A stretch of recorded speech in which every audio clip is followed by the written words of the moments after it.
OK. Dis hoe mens 'n boog kan hanteer. Jy kyk na die snare. As daar dalk toue is wat dalk uitmekaar is, dan moet jy dit laat regmaak. Kyk na die wielietjies en as jy skiet, maak seker jou hartjie is in. Anderste gaan jy jouself terug laat skiet. En jy trek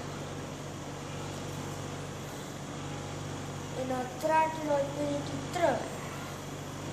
En dan skiet ek. Maak seker dat jou pinnetjie in die regte plek is. As jy jou boog hou, straai op 'n verskillende manier deur so te gaan, terug te beweeg as jy te lank is. Die pyle is dalk nie 'n probleem, maar as jou boog 'n lae pont is, nie 'n te swaar pyl vat nie. En maak seker van jou pont. As jy dink jy kan sterk, as jy kan opgaan, vra dan vir die ouens en daar kan 'n bietjie stywer stel. So dis eintlik al wat jy moet weet.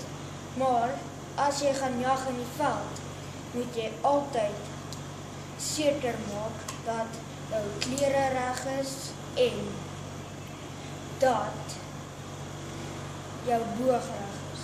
En wat sê jy, Jock? Nee, ek weet nie. Ek weet nie. Iets van 'n gun.